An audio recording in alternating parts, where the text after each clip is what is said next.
বিসমিল্লাহির রহমানির রহিম।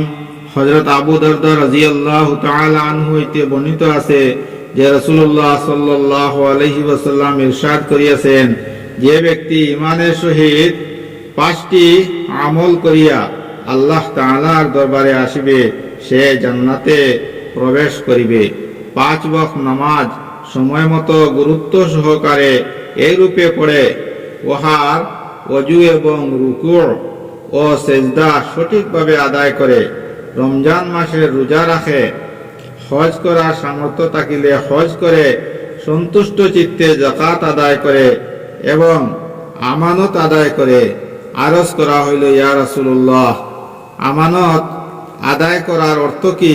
তিনি ইরশাদ করিলেন, জানাবতের ফরজ গোসল করা, কেননা আল্লাহ তাআলা আদম সন্তানের জানাবতের গোসল ব্যতীত দিনের আর কোনো আমলের উপর আস্থা স্থাপন করেন নাই। কেননা জানাবতের গোসল এমন গোপনীয় আমল যাহা করার ব্যাপারে শুধুমাত্র আল্লাহর ভয় তাহাকে উদ্যত করিতে পারে। হযরত ফুজালা ইবনে ওবাইদুল আনসারী রাদিয়াল্লাহু তাআলা আনহু বর্ণনা করেন যে আমি নবী করিম সাল্লাল্লাহু আলাইহি ওয়াসাল্লামকে ইরশাদ করিতে শুনিয়াছি, যে ব্যক্তি আমার প্রতি ঈমান আনয়ন করে, আনুগত্য গ্রহণ করে এবং হিজরত করে, আমি তাহার জন্য জান্নাতের কিনারায় একটি ঘরের ও জান্নাতের মাঝখানে একটি ঘরের জিম্মাদার হইব। আর যে ব্যক্তি আমার প্রতি ঈমান আনয়ন করে, আনুগত্য গ্রহণ করে এবং আল্লাহ তাআলার রাস্তায় জিহাদ করে, আমি তাহার জন্য জান্নাতের কিনারায় একটি ঘর ও মাঝখানে একটি ঘর এবং জান্নাতের উপরতলায় একটি ঘরের জিম্মাদার হইব। যে এইরূপ করিলে সে সর্বপ্রকার কল্যাণ অর্জন করিল এবং সকল প্রকার মন্দ হইতে বাঁচিয়া গেল। এখন তাহার মৃত্যু যেভাবেই আসুক, সে জান্নাতের উপযুক্ত হইয়া গিয়াছে। সুবহানাল্লাহ।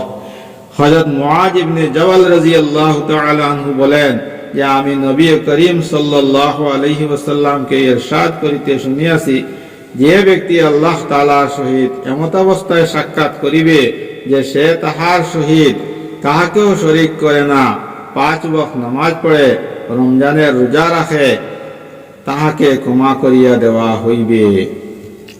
হযরত আবু হুরায়রা রাদিয়াল্লাহু তাআলা আনহু হইতে বর্ণিত আছে যে নবী করিম সাল্লাল্লাহু আলাইহি ওয়াসাল্লাম ইরশাদ করিয়াছেন, যে ব্যক্তি আল্লাহ তাআলার সহিত এমত অবস্থায় সাক্ষাৎ করিবে যে সে আল্লাহ তাআলার সহিত কাহাকেও শরীক করে নাই, নিজের মালের যাকাত সন্তুষ্ট চিত্তে আদায় করিয়াছে এবং মুসলমানদের ইমামের কথা শুনিয়া উহা মানিয়াছে, তাহার জন্য জান্নাত রহিয়াছে। হযরত ফুজালা ইবনে উবাইদ হইতে রাদিয়াল্লাহু তাআলা আনহু হইতে বর্ণিত আছে যে নবী করিম সাল্লাল্লাহু আলাইহি ওয়াসাল্লাম ইরশাদ করিয়াছেন, মুজাহিদ ওই ব্যক্তি যে ব্যক্তি তাহার নফসের সহিত জিহাদ করে। মুজাহিদ ওই ব্যক্তি যে তাহার নফসের সহিত জিহাদ করে, অর্থাৎ নফসের খাহিশের বিপরীত চলার চেষ্টা করে।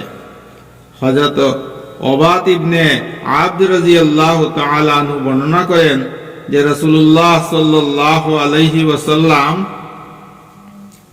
ইরশাদ করিয়াছেন, যদি কোনো ব্যক্তি আল্লাহ তাআলাকে সন্তুষ্ট করার জন্য নিজের জন্মের দিন হইতে মৃত্যুর দিন পর্যন্ত মুখের উপর বর করিয়া সেজদায় পড়িয়া থাকে, তবুও কিয়ামতের দিন সে নিজের এই আমলকেও নগণ্য মনে করিবে। হযরত উতবা বিন আবদ রাদিয়াল্লাহু তাআলা আনহু, ওবাদ ইবনে আবনা, উতবা ইবনে আবদ।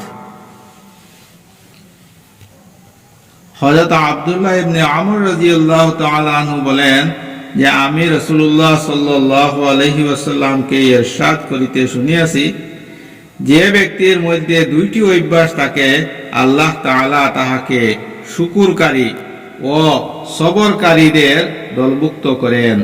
আর যাহার মধ্যে এই 2টি অভ্যাস পাওয়া যায় না, আল্লাহ তাআলা তাহাকে শুকর ও সবরকারীদের মধ্যে লিখেন না। যে ব্যক্তি দিনের ব্যাপারে নিজের চেয়ে উত্তম লোকদেরকে দেখে এবং তাদের অনুসরণ করে, আর দুনিয়ার ব্যাপারে নিজের চেয়ে নিম্ন স্তরের লোকদেরকে দেখে, এই ব্যাপারে আল্লাহ তাআলার শুকর আদায় করে যে আল্লাহ তাআলা আপন দয়া অনুগ্রহে তাহাকে এই সকল লোকদের তুলনায় উত্তম অবস্থায় রাখিয়াছেন, আল্লাহ তাআলা তাহাকে সবর ও শুকরকারীদের মধ্যে লিখিয়াছেন। আর যে ব্যক্তি দিনের ব্যাপারে নিজের চেয়ে নিম্ন স্তরের লোকদেরকে দেখে এবং দুনিয়ার ব্যাপারে নিজের চেয়ে উপরের লোকদেরকে দেখে এবং দুনিয়ার স্বল্পতার উপর আফসোস করে, তখন আল্লাহ তাআলা তাহাকে না সবরকারীদের মধ্যে গণ্য করিবেন, না শুকরকারীদের মধ্যে গণ্য করিবেন।